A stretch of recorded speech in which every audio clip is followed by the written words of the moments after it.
Assalamualaikum, salam sejahtera. Berjumpa lagi kita di Buletin MFL pada minggu ini dan anda akan temani saya Dini Azmin sehingga penghujung rancangan.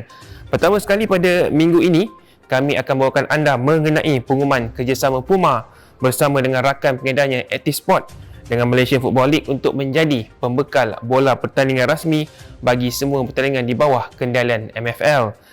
Perjanjian jangka panjang ini juga akan bermula pada pertandingan TM Piala Malaysia 2021 dengan Puma menyediakan semua bola perlawanan rasmi sehingga musim 2024. Apa kata kita ikuti perbualan bersama Pengurus Besar Puma Malaysia, Steven Tan, dan Ketua Pegawai Eksekutif MFL, Stuart Ramalingam mengenai kerjasama ini.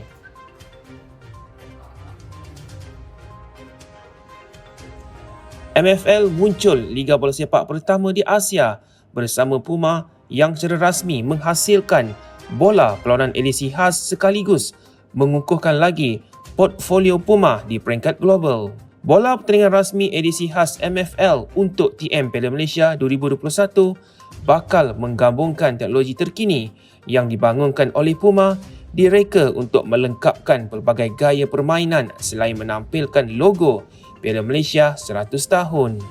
Saya nak ambil kesempatan untuk berterima kasih kepada beberapa individu lah, termasuk Datuk Haji Hamidin, Datuk Ghani, pihak MFL, Stuart Ramalingam, dan juga pihak pengurusan lah MFL termasuk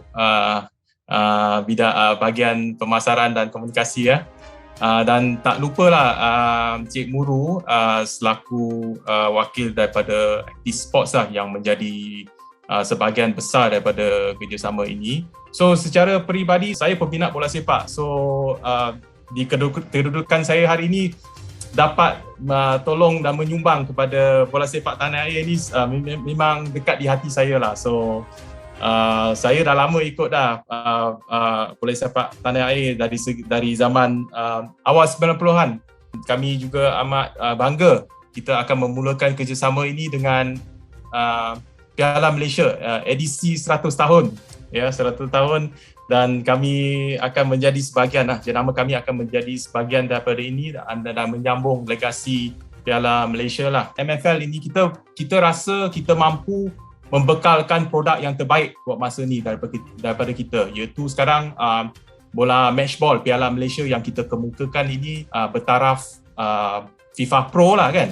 So kita fokus di mana kekuatan kita dan dengan pengalaman kita, know-how teknologi, kita harap ia boleh membantu development of football lah. Yang paling penting kan apa yang kita buat, kita nak pastikan bahawa kita boleh memberi nilai ataupun sumbangan kepada mana-mana kerjasama lah. So saya harapkan permulaan dengan bola official ball for MFL dengan kerjasama hubungan dengan MFL ini akan membawa kepada kerjasama yang lebih besar lah.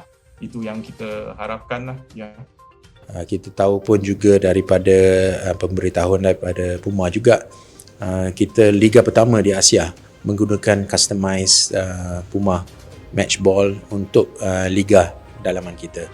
Ini satu penanda aras yang baru untuk kita memastikan penjenamaan semula MFL dan juga Liga Malaysia mendapat perhatian company-company jenama-jenama antarabangsa ini, dan kerjasama jangka masa panjang ini juga menunjuk komitmen daripada satu jenama Puma, jenama antarabangsa kepada pembaharuan Liga Malaysia. Bola customize tu cantik dan saya rasa mendapat perhatian terutamanya dengan 100 tahun Piala Malaysia. Dan saya rasa saya excited juga tengok edisi 2022 yang saya tengok beberapa gambar yang telah dikeluarkan oleh Puma sendiri. Memang I think exciting future ahead for match balls. Liga Super bakal melabuhkan tirainya pada 12 September ini dengan 6 perlawanan terakhir akan dijalankan secara serentak. Namun sebelum itu, apa kata kita mengimbau dengan apa yang terjadi pada saingan minggu lalu yang menyaksikan penyerang Selangor Ife Dayo Omosuyi yang berjaya muncul penjaring pertama untuk memecahkan rekod yang dipegang Muhammad Gadar apabila menjaringkan 25 gol secara keseluruhan. Selain aksi tertunda membabitkan Kedah dan juga UiTM FC. Stadium Likas menjadi sejarah di sebalik kejayaan Ifidayo Omosuyi yang meledak hat-trick bagi membantu Selangor memendam Sabah 6-0 yang juga menjadi kejayaan terbesar Red Giants di Liga Super musim ini.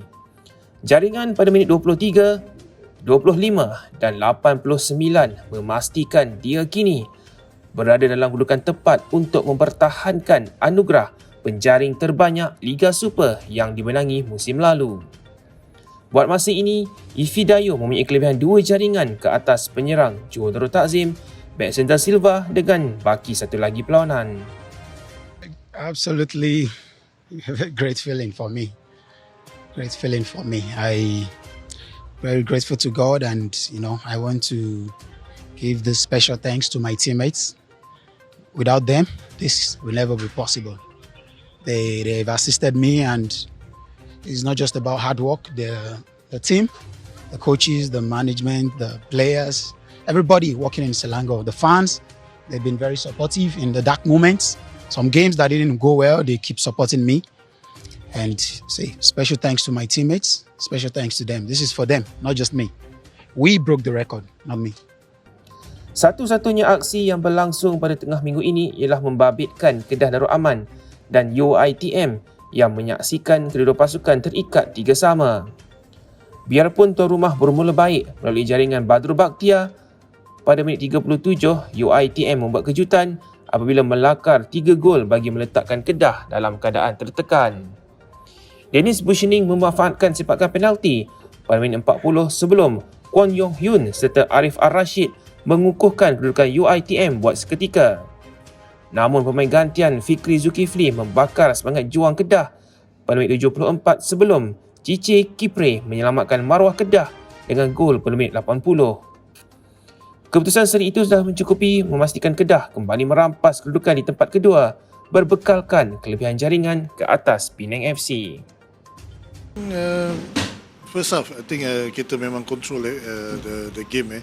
Just that mistake yang kita buat, penalty lagi, and game terlampau awal kasih concede goal.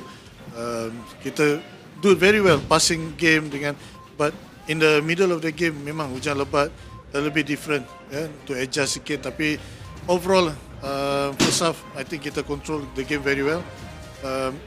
We delivered how we scored. So that's football. We have to repair it and come back again. Minggu ini kita akan menyaksikan pasukan Johor Darul Takzim bakal dinobatkan selaku juara Liga Super buat kali ke-8 berturut-turut selepas pertemuan dengan KL City FC di Stadium Sultan Ibrahim.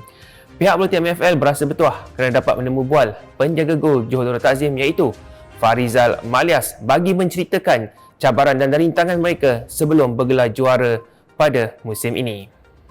Jadi Farizal, first kali nak tanyalah, ini kejuaraan kali ke-8 buat JDT sejak tahun 2014 dan untuk Farizal ni kali ke-7 lah secara peribadi. Jadi macam mana boleh Farizal kongsikan perasaan kali ni atas orang kata antara pemain yang orang kata agak lama jugalah dengan tim? Pertama sekali syukur Alhamdulillah apa yang kita impikan, apa yang kita target daripada awal musim tercapai. So ini adalah satu pencapaian yang sangat luar biasa lah bagi saya sebagai pemain dan juga personally lah. Dan saya sangat berbangga apabila berjaya menyarung jersey Johor Darul Takzim ni kerana saya bermain di sini sudah 7 tahun, lebih kurang 7 tahun 8 tahun. Dan saya banyak memenangi kejuaraan di kelab yang besar ini dan saya amat bersyukur dan saya juga berterima kasih kepada Mahkamah Kota Johor yang menjayai kebolehan ataupun kemampuan saya di dalam pasukan Johor Darul Takzim. Alright. Okay, Farizal, yang kedua, Farizal dah lama dengan tim JDT kan? Apa yang Farizal lihat resepi kekuatan pasukan JDT ni pada pandangan Farizal? Bagi saya sudah tentu resepi kejayaan pasukan adalah daripada Tengku Mahkota Johor sendiri. Kerana beliau sentiasa ada berada dengan kami walaupun kami dalam keadaan yang agak sukar ataupun dalam yang susah dan juga senang. Susah dan senang dia sentiasa berada dengan kami. Dan juga apabila kami menang ataupun kalah, beliau jugalah orang yang pertama yang akan support kami.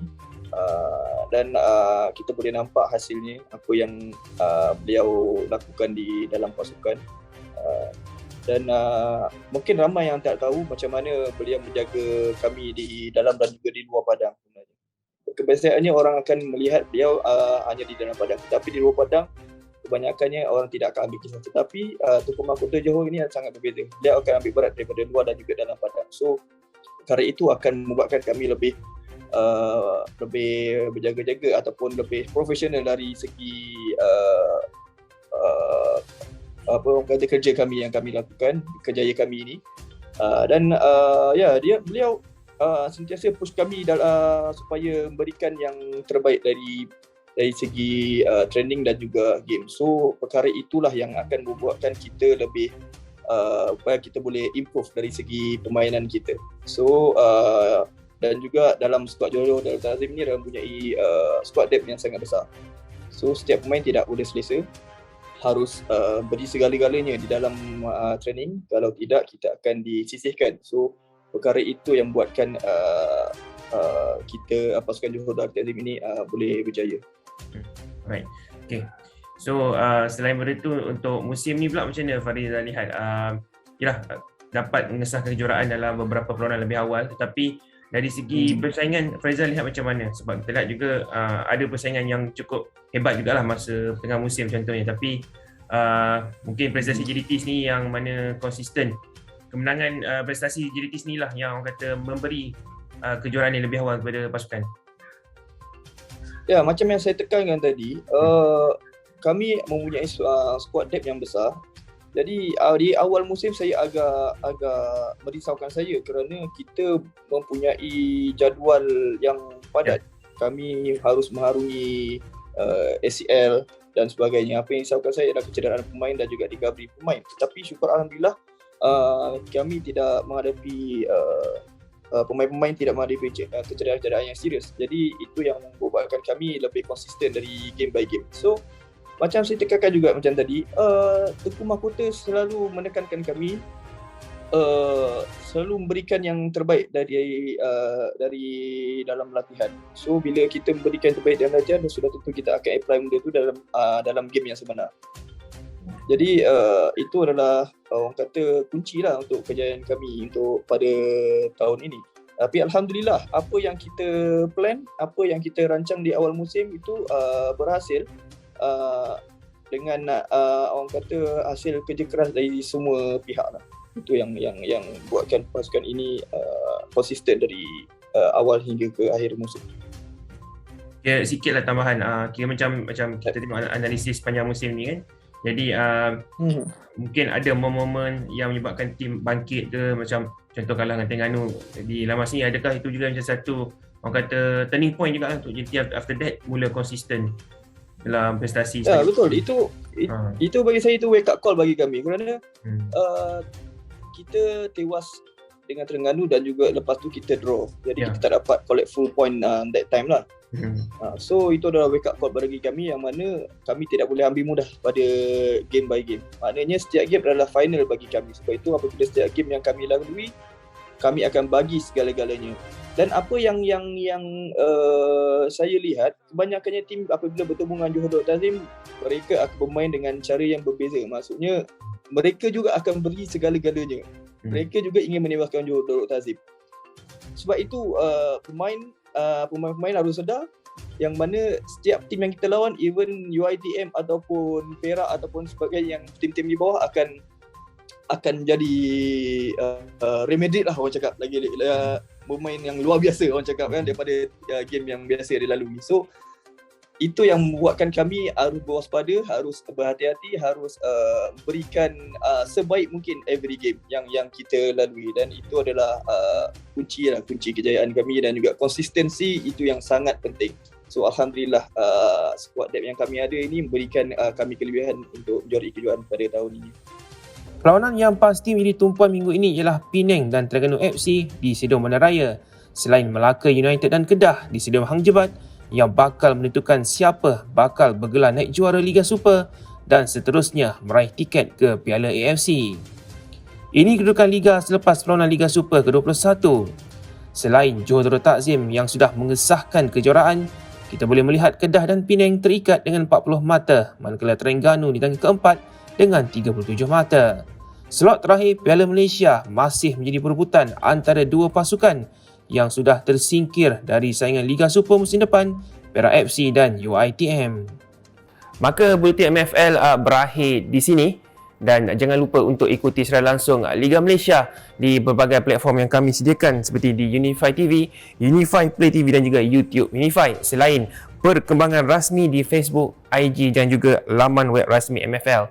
Seperti biasa, kami akan tinggalkan anda dengan 5 gol terbaik yang terhasil di saingan Liga Super yang ke-21.